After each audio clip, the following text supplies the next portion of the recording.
સુરતની મેટાસ હોસ્પિટલ ફરી એકવાર વિવાદમાં આવી છે, જ્યાં 45 વર્ષીય રેખાબેન ગુપ્તાના મૃત્યુ બાદ પરિવારજનોએ ડોક્ટરની બેદરકારીના કારણે મોત થયાનો ગંભીર આરોપ મૂક્યો છે.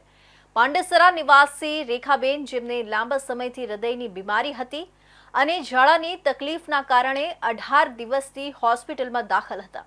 10 દિવસ આઈસીયુમાં રહ્યા બાદ શ્વાસ બંધ થતાં તેમનું મોત નીપજ્યું હતું. મૃતકની દીકરી શિલ્પીનો આક્ષેપ છે કે દર્દીને ડૉક્ટર અમિત શાહના રેફરન્સથી દાખલ કરવામાં આવ્યા હતા, પરંતુ દર્દી ઓકે છે તેમ કહીને ડૉક્ટર અચાનક વિદેશ પ્રવાસે ઉપડી ગયા. જો તેઓ વિદેશ પ્રવાસ જવાના હતા તો દર્દીને દાખલ કેમ કર્યા? આ બેદરકારી બદલ મૃતકના પરિવારજનોએ ડૉક્ટર અમિત શાહ વિરુદ્ધ હત્યાનો ગુનો નોંધવા માટે કાર્યવાહી હાથ ધરી છે. આ બનાવ બાદ મૃતકના પરિવારજનો અને હોસ્પિટલ સ્ટાફ વચ્ચે ઘર્ષણ પણ થયું હતું. સ્થિતિની ગંભીરતાને જોતા ઉમરા પોલીસ ઘટના સ્થળે પહોંચી વચ્ચે પડી એડમિન સ્ટાફ સહિત અન્ય કર્મચારીઓને તાત્કાલિક પોલીસ સ્ટેશન લઈ ગઈ હતી. શિલ્પીનો આક્ષેપ છે કે ડૉક્ટર અમિત શાહે રેખાબેનને આઈસીયુમાં રાખ્યા પછી અચાનક વિદેશ યાત્રા પર નીકળી ગયા. ડૉક્ટરે અહીં કોઈને ઇન્ફોર્મ પણ નહોતું કર્યું કે અહીં પેશન્ટ છે અને તેઓ બહાર જઈ રહ્યા છે. અમને 3 દિવસ પછી ખબર પડી. ડૉક્ટરની ગેરહાજરીમાં તેમના આસિસ્ટન્ટ કે હોસ્પિટલના સ્ટાફ દ્વારા યોગ્ય સારવાર કે રેખાબેનની તબિયત અંગેની જાણકારી યોગ્ય રીતે આપવામાં આવતી નહોતી, જેના કારણે તેમની હાલત ધીમે ધીમે ક્રિટિકલ થઈ. ફેફસામાં પાણી અને સોજા આવવાથી જેવી સ્થિતિ સર્જાઈ અને આખરે તેમનું મોત નીપજ્યું. પરિવારજનોએ આક્ષેપ કર્યો કે 5 દિવસ સુધી સારવારમાં બેદરકારી રાખ્યા બાદ 70 થી 80 હજાર રૂપિયાની દવાઓ અને 11,000થી વધુ કિંમતના ઇન્જેક્શન લગાવવામાં આવ્યા હતા. અંતે હોસ્પિટલે તેમને ઇન્ફેક્શન લાગવાથી મોત થયાનું જણાવ્યું. આ વાત પર ગુસ્સે ભરાયેલા પરિવારે સવાલ ઉઠાવ્યો કે 5 દિવસથી હોસ્પિટલના નિયંત્રણમાં અને હોસ્પિટલનું જમવાનું લેતા દર્દીને ઇન્ફેક્શન કઈ રીતે લાગી શકે? મારું નામ પ્રીતિ અખિલેશ ગુપ્તા છે. આ મિશન હોસ્પિટલમાં મારી સાસુ 12 તારીખે એડમિટ થયા હતા. એમને કંઈ નહીં, એમને ઝાડા થતા હતા. ઝાડાની અમે અહીંયા બતાવવા આવેલા તો એમ થયું કે એમને એડમિટ કરવી પડશે. તો અમિત શાહના અંડરમાં અમે એમને એડમિટ કરેલું. 15-16 વર્ષથી એમને અમિત શાહના દવા ચાલતી હતી. તે સારા થઈ ગયા, ખાલી એમનું પેટ ઝરતું હતું. તે અમે અહીંયા અમિત શાહને એમને બતાવ્યા તો એમ થયું કે એમને એડમિટ કરી. તે એડમિટ કરેલી હતી. 3 દિવસ પછી એમને રજા મળવાની હતી. તો રજા મળવાની હતી ત્યારે ત્રીજા દિવસે રાત્રે મારા સસરાને કેમ થયું કે અમારા સસરાને જાણ કરવામાં આવી કે એમના લમ્સમાં પાણી ભરાઈ ગયું છે, તેમને આઈસીયુમાં ભરતી કર્યું, આઈસીયુમાં નાખવી પડશે. મારા સસરાએ કીધું, ભાઈ મારું પેશન્ટ સારું થવું જોઈએ, તમે જે કંઈ કરવું હોય તો કરો. તો આઈસીયુમાં અમિત શાહના અંડરમાં જ આઈસીયુમાં નાખી. તો અમિત શાહને બીજા દિવસે એમને ફોરેન ફરવા જવાનું હતું. એ વસ્તુની અમને જાણ હતી નહીં. તેમણે શું કર્યું, તેમને પાર જવાના કારણે એમને મારી સાસુનો જે કેસ હતો તેમને ડૉક્ટર રીચા અને ડૉક્ટર વિક્રમના અંડરમાં આપી ગયા. ડૉક્ટર રીચાને વિક્રમના અંડરમાં જે કેસ આપી ગયેલા હતા એ તો ચાલ્યા ગયા ફોરેન. અમને એ વસ્તુની અમને જાણ કંઈ નથી કરી. અને ડૉક્ટર રીચાને જે હતી તે ડૉક્ટર રીચા પણ વિઝિટ પર આવી નથી. ખાલી એક જ દિવસ વિઝિટ પર આવી, એના પછી એ વિઝિટ પર આવી નથી. એ શું કર્યું, એના અંડર જે મેડિકલ સ્ટુડન્ટ હતા બધા, એ મેડિકલ સ્ટુડન્ટના અંડરમાં મારું પેશન્ટ આપીને ગયું ને મેડિકલ સ્ટુડન્ટે કેસ ધીમે ધીમે કરીને આખું ક્રિટિકલ કરી નાખ્યું. જ્યારે અમને લાગ્યું કે અમારા પેશન્ટમાં કંઈ સુધાર નથી થતો, તો અમે 5 દિવસ પહેલાં જ અમે આ વસ્તુ કીધું કે ભાઈ અમારા પેશન્ટમાં કેમ સુધાર નથી થતો.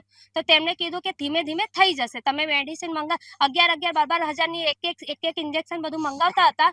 બધું 5 દિવસ પહેલા જ્યારે અમે આ વસ્તુ કીધું કે અમારા પેશન્ટમાં સુધાર કેમ નથી થતો, તેમને કીધું કે સારું થઈ જશે. તો પછી એમને કીધું કે એક કામ કરો, તમે પહેલા બિલ ભરી દો. તો અમે કીધું કે ડૉક્ટર અમિત શાહ આવે છે, અમિત શાહને આવવા દો, એટલે તમે જેટલું કહેશો અમે એટલું બિલ ભરી દેશું. તો એ લોકોએ શું કર્યું, અમને કઈ વસ્તુની જાણ કરી નહીં. 5 દિવસ પહેલા જ એમનું ટ્રીટમેન્ટ બંધ કરી નાખ્યું અને કાલે રાત્રે એમનું વેન્ટિલેટર પણ એમને બંધ કરી નાખ્યું. ને 5 દિવસ એ લોકો દરરોજનું એમને 50-50, 60-70 હજારની દવા મંગાવતા હતા. તો એ દવા જ્યારે તમે ટ્રીટમેન્ટ બંધ કરી નાખી તો દવા તમે શું કામ મંગાવતા હતા? અને અમિત શાહને જ્યારે તમે ફોરેન ફરવા જવાનું હતું તો તમે અમને લોકોને જાણ કેમ નહીં કરી? અને બીજી વાત, ત્યારે તમે અમને પૂછવું હતું કે તમે આ ડૉક્ટરને અમે કેસ સોંપીએ છીએ, તમે શું ત્યારે અમારી રાય પણ એમને નથી લીધી. ને અમને 3 દિવસ પછી ખબર પડી કે અમિત શાહ બહાર ગયા છે. ને અમે એને કોન્ટેક્ટ કરવા માંગીએ છીએ, અમે કોન્ટેક્ટ પણ નથી કરતા ને આ લોકો કોઈ કરાવતું પણ નથી. આ બધાને સ્ટુડન્ટને બધાની લાપરવાહીના કારણે મારું પેશન્ટ આજે ડેથ થઈ ગયું. તો મારું તો થયું હવે બીજા કોઈનું નહીં થાય એના કારણે હું અમિત શાહ પર મર્ડરનો કેસ હું નાખીશ અને આ જે મિશન હોસ્પિટલ છે એ પર કાનૂની કાર્યવાહી કરવાનો આગાહી કરીશ. તમારે શું માંગણી રહેશે અને કઈ રીતના આક્ષેપ તમે લગાવી રહ્યા છો? મને માંગણી એ જ છે, જે ડૉક્ટરના બેદરકારીના લીધે આ કેસ થયો છે. પહેલાં તો ડૉક્ટર અમિત શાહ, ડૉક્ટર રીચા અને ડૉક્ટર વિક્રમ અને એના જે બધા આઈસીયુના જે સ્ટુડન્ટ હતા એ લોકોએ કઈ ટ્રીટમેન્ટ આપી છે. અમિત શાહ તો ભાગી ગયા ને જે હતા જે રીચા હતા તે તો આવ્યા જ નથી. એક જ દિવસ વિઝિટ પર આવ્યા, એના પછી આવ્યા જ નથી ને દવા બંધ કરવાનું કારણ શું? 5 દિવસ પહેલા તો અમે મેડિસિન કેમ બંધ કરી? જ્યારે અમે લોકોએ કીધું કે અમિત શાહ આવશે તો અમે એમને વાત કરીને ભાઈ ટ્રીટમેન્ટ અમે સુધાર આવે તો અમે અમિત શાહને વાત કરીને અમે જે પૈસા હશે, જે બિલ હશે, તમે જેટલું કહેશો એટલું અમે ભરી દેશું. તો તમે 5 દિવસ પહેલા ટ્રીટમેન્ટ કે ને એ લોકો પહેલા અમને ધમકી શું આપેલું હતું કે તમે બિલ નહીં આપશો તો તમારું મેડિસિન બંધ કરાવી દેશે. તો મારા સસરા એમાં 2 લાખ રૂપિયા જમા પણ કર્યા. તો જ્યારે 2 લાખ રૂપિયા જમા કર્યા એના બીજા ત્રીજા દિવસે પાછી ધમકી મળી અમને લોકોને કે તમે પૈસા નહીં ભરશો તો તમારું ટ્રીટમેન્ટ, તમારા ડૉક્ટર જે વિઝિટ પર આવે છે એ વિઝિટ પર આવવાનું બંધ કરી નાખશે. તો પછી મારા સસરાએ કીધું સારું ચાલો હું વાત કરું છું ડૉક્ટરને. તો એમને ડૉક્ટરને 5 દિવસ પહેલાં જ આ ટ્રીટમેન્ટ બંધ કરી નાખેલી હતી. આ વસ્તુની અમને જાણ હતી નહીં ને અમે લોકો જ્યારે જોવા જતા, બધું કરવા જતા તો એમથી બધું સારું છે ને એમની કન્ડિશન એટલી ક્રિટિકલ કરી નાખી. કાલે કિરણ હોસ્પિટલવાળાને પણ અમે બોલાવેલી. તો આ લોકોએ શું કર્યું, એમનું બીપી જ્યારે સવારમાં એનું બીપી સારું હતું તે અમે હતું કે ચલો અહીંયા નથી થતું તો અમે બીજા હોસ્પિટલમાં અમે શિફ્ટ કરી નાખશું. જ્યારે બીજા હોસ્પિટલવાળા જ્યારે એમને જોવાયા તો એમનું ઇન્જેક્શન હું લગાડ્યું કે એમનું બીપી આખું લો કરી નાખ્યું ને એ ગયા તો એના પછી પાછું ઇન્જેક્શન લગાડ્યું કે એમનું બીપી પાછું 103 104 થઈ ગયું. તો આ લોકોની બેદરકારીના કારણે મારો પેશન્ટનું જાન ગઈ છે.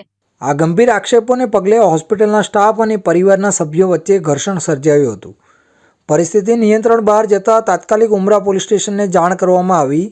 ઉમરા પોલીસ ઘટના સ્થળે પહોંચી વચ્ચે પડી હતી અને શાંતિ જાળવવા માટે એડમિન સ્ટાફ સહિત અન્ય કર્મચારીઓને તાત્કાલિક પોલીસ સ્ટેશન લઈ જવામાં આવ્યા.